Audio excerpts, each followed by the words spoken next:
তাহলে আগামী দিনে যেমন তামিলনাড়ু পদক্ষেপ নেওয়ার কথা ভাবছে, সব রাজ্য পদক্ষেপ নেবে। হিন্দি জোর করে আমাদের ঘাড়ের ওপর চাপিয়ে দিতে পারবে না, আমরা বলবো না হিন্দিতে কথা। যেমন বাংলায়, আমার মাতৃভাষা বাঙালি, আমি বাংলায় কথা বলবো। আর বাংলায় কথা বললে যদি কেন্দ্র সংস্থা বা কেন্দ্র মন্ত্রী ভাবে যে বাংলায় তারা ফান্ডিং করবে না, এটা তো ফেডারেলিজমকে তছনছ করে দিচ্ছে। নমস্কার, বিপি সংবাদে আছেন তৃণমূল নেতা ঋজু দত্ত।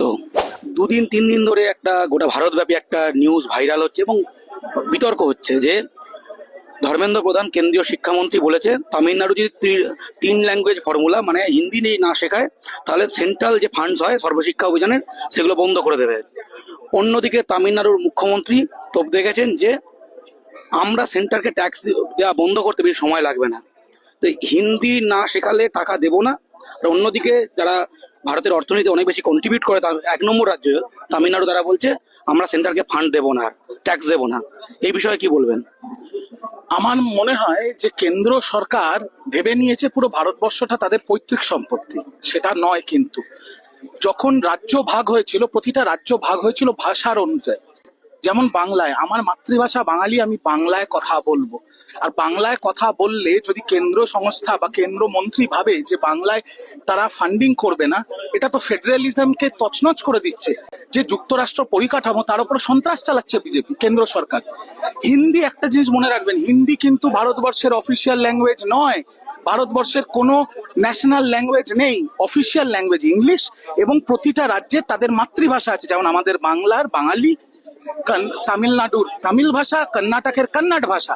আর সেই ভাষাকে সম্মান দিতে হবে কেন্দ্র সরকারকে। যদি সম্মান না দেয়, তাহলে আগামী দিনে যেমন তামিলনাড়ু পদক্ষেপ নেওয়ার কথা ভাবছে, সব রাজ্য পদক্ষেপ নেবে।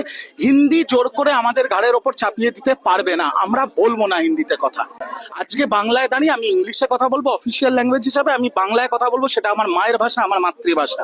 হিন্দি আমার ওপরে জোর করে চাপানো যাবে না। এই যে বারবার মাননীয় মুখ্যমন্ত্রীও বলেছে দিল্লি বাংলাকে খাওয়ায় না, বাংলা থেকে ট্যাক্স তুলে নিয়ে চলে। যে দিল্লি কথায় কথায় বলে না যে টাকা দেওয়া বন্ধ করে দেবো, ভিক্ষা চাইছে।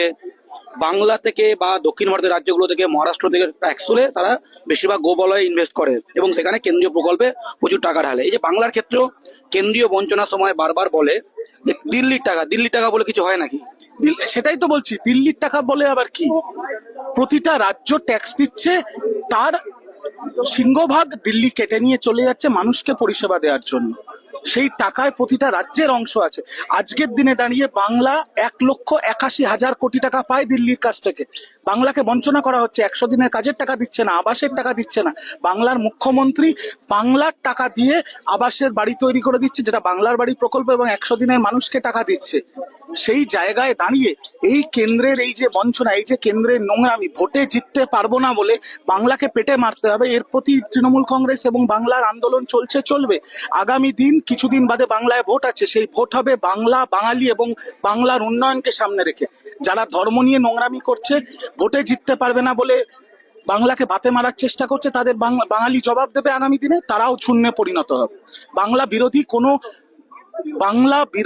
কোনো দল, বাংলা বিরোধী কোনো শত্রুর এখানে কোনো জায়গা নেই। অনেক অনেক ধন্যবাদ।